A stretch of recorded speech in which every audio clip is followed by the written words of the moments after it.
Good afternoon. This is the House Appropriations Committee. It's Thursday, February 5th, 2026. It's about 4:15 p.m. We are back from an unexpected roll call.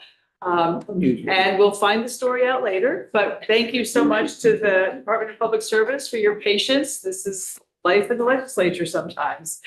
So reorient us as to where we are now, please. Okay, great. We are on slide 16. Okay. Engineering division.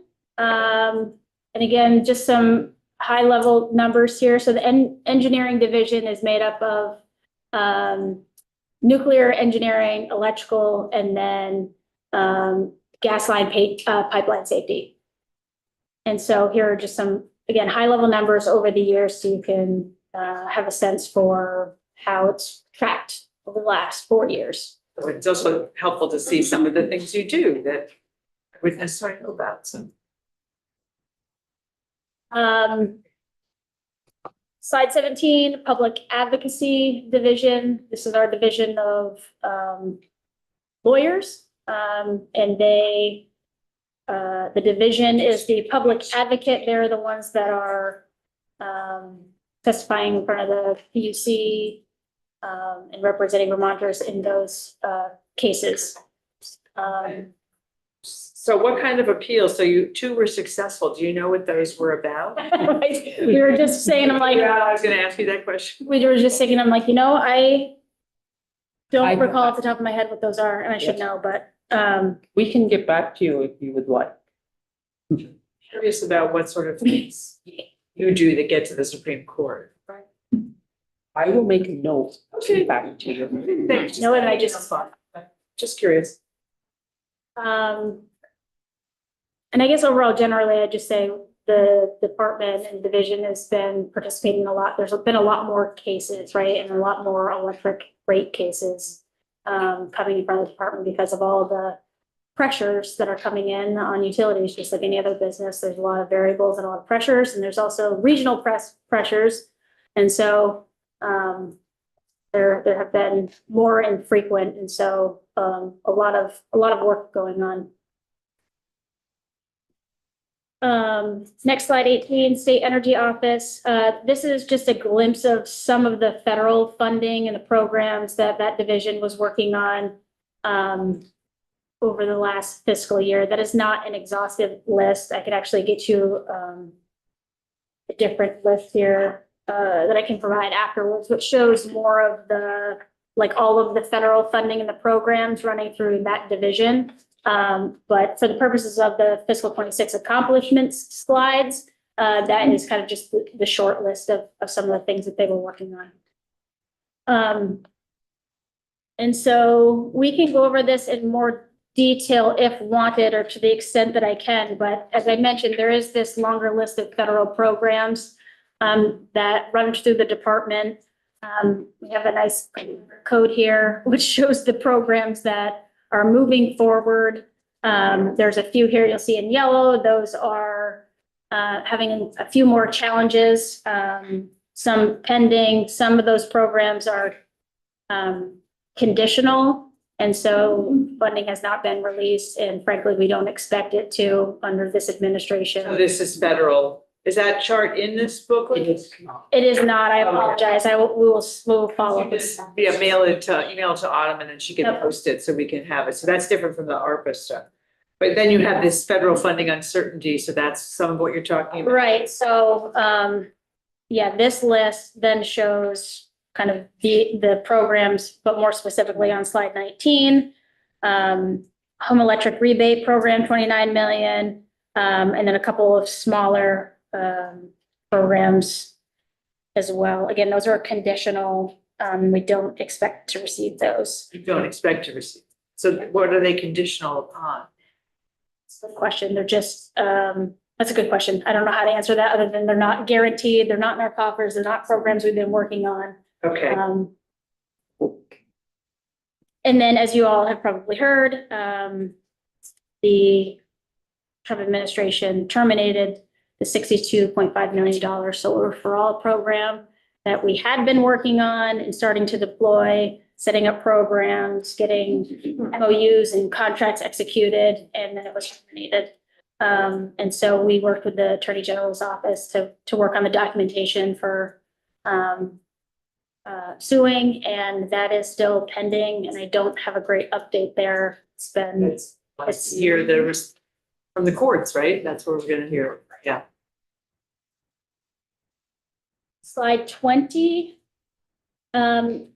This is how the breakdown of our fiscal 27 budget kind of looks like. So as you all probably know, the department is special funds department, gross receipts tax.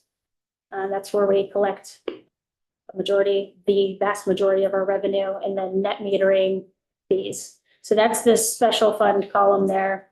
Our fiscal 27 budget request has that $12.6 million spending authority for special funds, and then 18.5 in federal funds, 1.5 interdepartmental. Next slide. This actually breaks down the 18.5 million in federal dollars. This is what it looks like. So 16.3 of that spending request authority is going out in grants and programs. And then you'll see the other breakdown of the operational costs, contracts, salaries, and benefits. How many people are in your department? So there are a total of 64 positions. And 63. I'm at 64. 63. Okay. Thanks. Yeah, Wayne. Just, who are the usual recipients of your grants? What types of entities?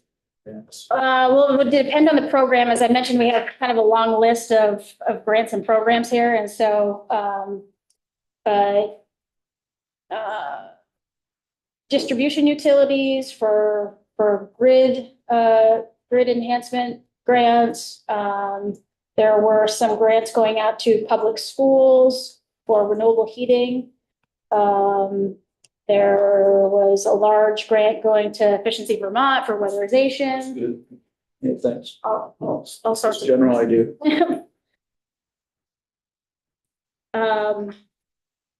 Slide 22. This further actually kind of leads into your question there. This further breaks down the 16.3 in grants going out. These are the actual programs that we are looking to deploy federal dollars out of in fiscal 27. So the big one is the home energy efficiency rebate. So if I buy a refrigerator that's more efficient, I might get a rebate, or is this heat pumps, or what is this for? So this is this is home. So this is the 29 million. This is part of the 29 million that we're getting from the federal government, but we're gonna grant it directly to OEO for weatherization. Yep. So low income home weatherization. Yep. Slide 23. This is a pie chart that shows that orange column 2 slides back that showed the 12.6 million in our budget. So this is just a further breakdown of that, those special funds. And as you can see, vast majority coming from the gross receipts tax. Is that radioactive waste compact, is that the stuff that's still left at Vermont Yankee? Yes, so that fund is, Something else? What's that? so there's also waste that come from hospitals Okay. that's shipped to Texas. And so it's not necessarily revenue, it's just, it's a fund. We pay the bills, we bill back for those bills. So it's kind of money in, money out, Okay, not, so it's- not revenue. So it's really for hospital waste, hazmat. Yeah, I actually need to check because I'm not sure if North Star pays directly. Do we pay them and we bill them back to North Star, or are they separate? North Star pays us directly for the amount that we bill Okay. them back. So it is. There is some- And it's yep, So it's that's majority. statewide, all radio, Yeah, so there's a little bit that comes from hospitals. university research, hospitals, X-ray machines, all that kind of stuff. Yeah.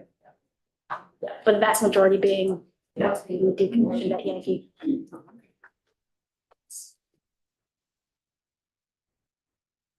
Okay.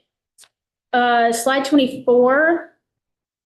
Had some good questions in House Energy last week about the gross receipts tax, what it was and what it looked like in terms of revenue collection. So 24 shows a little bit about the revenue we've collected from electric utilities. The lumped non-electric altogether, there's it's kind of a small number. And so when you start to break it out between like cable and gas and water, which we can provide more of a breakdown, but just so you can see, a majority, 2/3 of that really comes from electric utilities paying in their gross receipts tax.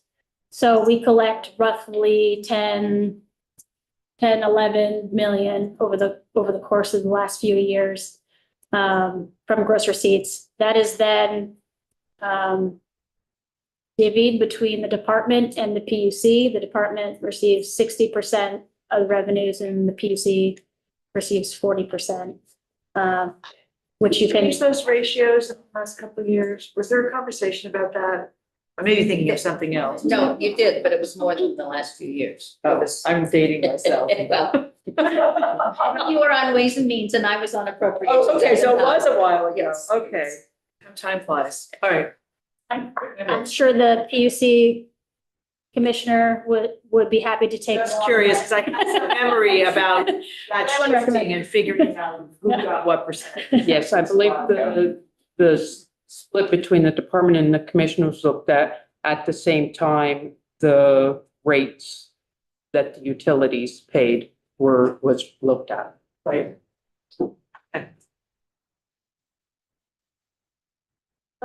Slide 25, because there was a specific ask about remaining ARPA funds. We do have a small amount of ARPA, 130,000. This is fully encumbered or allotted to GMP, and it's just a matter of getting the invoices to pay the rest of that out. So you think it will be fully expended by December of this year? Oh, yes. I am hoping it will be fully expended by March. Thank you. Slide 26. These are the ARPA programs that were reverted to general fund, and the remaining amounts there. Those you have a little bit beyond December of 2026. I think we gave an extra 6 months or. Yeah. Yes, because there's some cleanup, some administrative work that has to get done after December. So all those are, again, fully obligated. Plans are in place. Things are moving. Okay, slide 27. These are a couple of budget requests, I guess.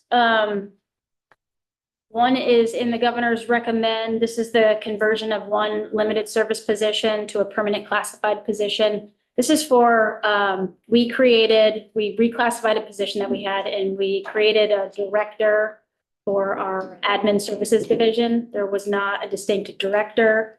One, actually the CAPI director was leading 2 divisions. And so we wanted to kind of true it up and ensure that there was a director for the business office. There's a lot of money, as you can see from our list, going through the department, a lot of work happening. And so it was important for us to have a director. But what we had for positions were limited service. And so we've requested that that be converted to permanent in the budget. The other item is actually a policy ask, but it has a financial impact on our budget. It's changing the cadence of the 10-year telecom plan. An update is due every 3 years.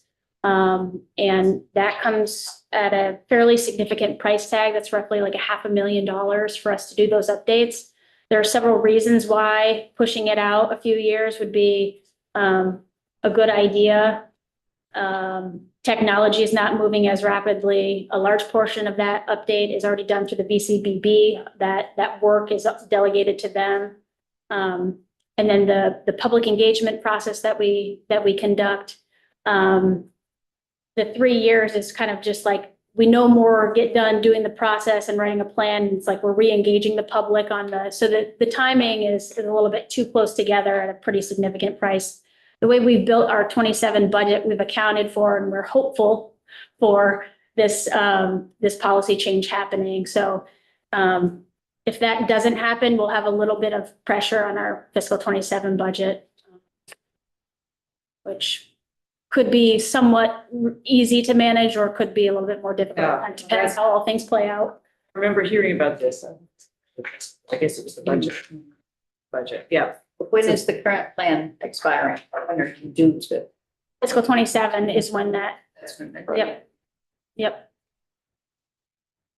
It happens too frequently. Right, I understand. Perpetual work Yep. all the And time. you spend all your time adopting new plans and not actually doing the other work you do. Right. You get done writing the actions and Yeah. before you can do the action. Yeah, exactly.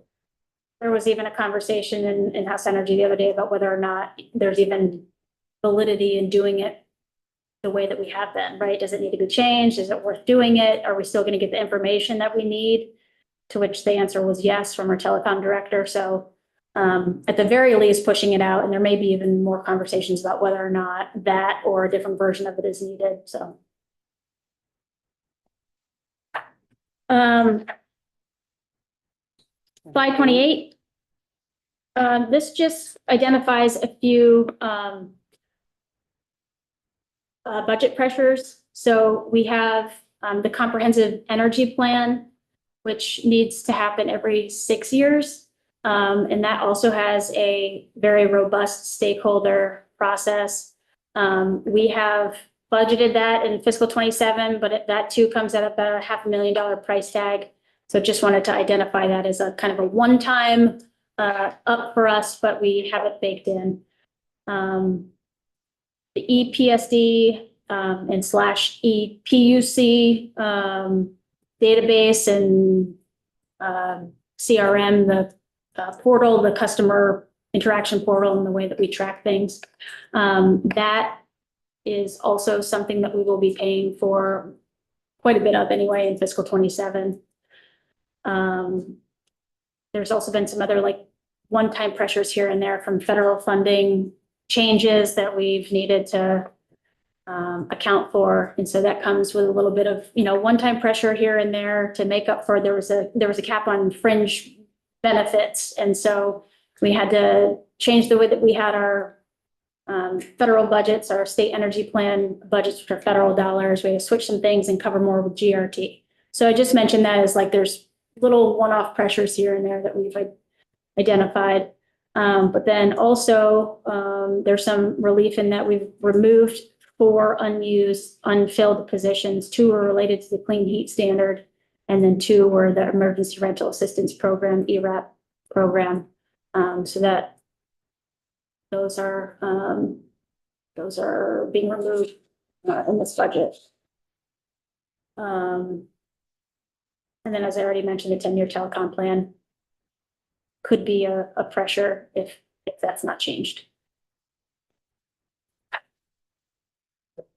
Then, Yeah, sure. Positions. What were they doing and why were they public service? that was before my time, but yeah. I do know, they were given to the department at the beginning of the pandemic to help facilitate and stand up the emergency rental assistance program, where we in effect paid for utility bills for people who were in arrears. So it's just pandemic specific. Yes, yes, and we've tried to repurpose those positions to other things, and we've been told that we cannot repurpose them, we cannot fill them, so this is more of a housekeeping thing.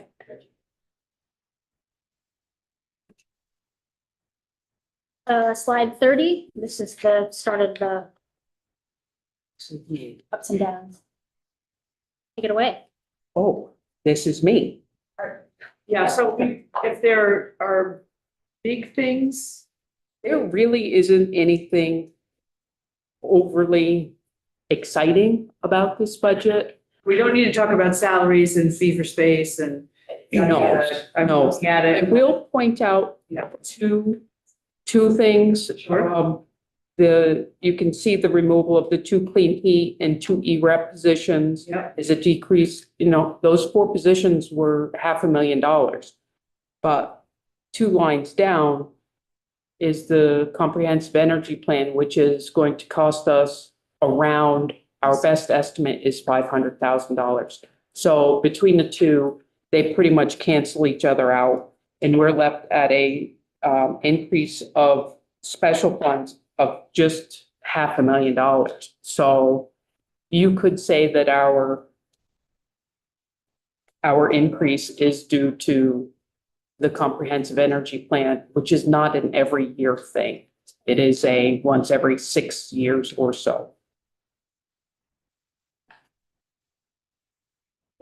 Dave, Are you comfortable with your vacancy savings target set, like 20 positions? It is not at 20 positions. That's about 235,000. 2 positions. It's 2 people. Oh, I'm sorry. No. That's a good number. Yes, yes. Yes, I toss and turn about that number a lot.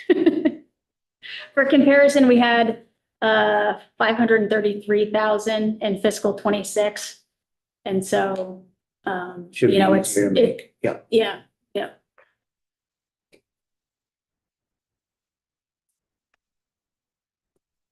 not seeing any other questions? Fantastic. I will make. No, I spoke too soon. Lynn, go ahead. Yes, on page 14.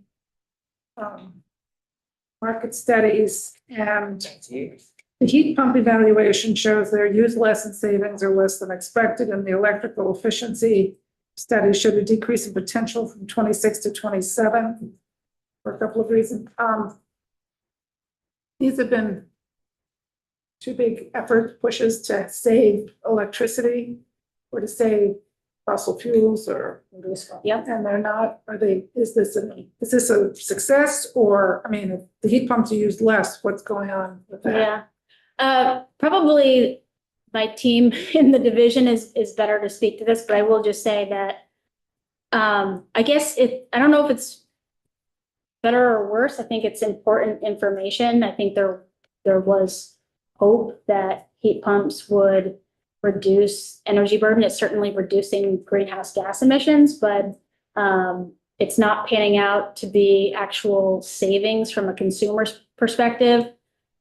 But that is largely in part due to actual behavior and when they're being used and how they're being used. So there's kind of like a secret sauce to using them so that it equates to cheaper, but when it's summertime and it's hot and you flip it on for AC, that's consumption being used that wasn't necessarily factored into lowering overall. So there's, I think the overall department has found that there's, these are useful in the right times, the right places, used in the right ways, and perhaps even full home systems are better, but those are expensive too. So I think the programs and the money that we're using to deploy them probably need to be reassessed to make sure that we're deploying them in the right way and not adding to folks' burden, right? But they're used in a way that can reduce the burden.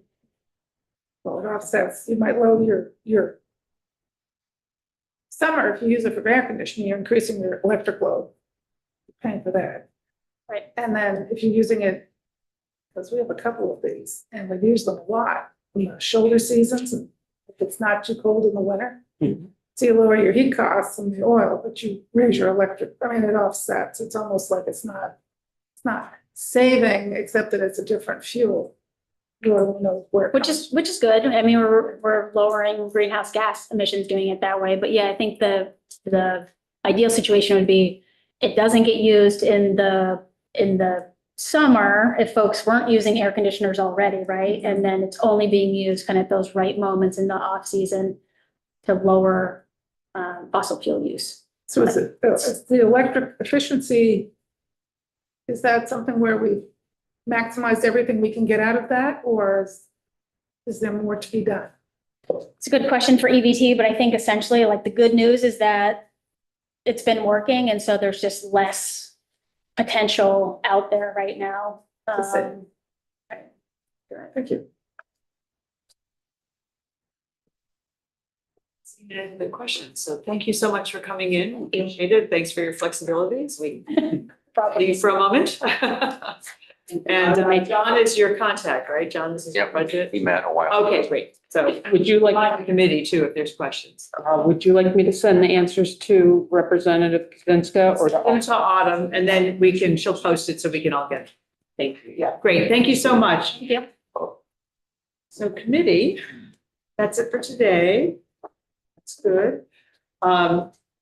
Tomorrow, we have a lighter day. We have Agency of Agriculture at 9:30, Center for Crime Victim Services at 10:15, and then we have the Joint Fiscal Committee, which is going to go from 12:15 to about 2 o'clock. And then we did. So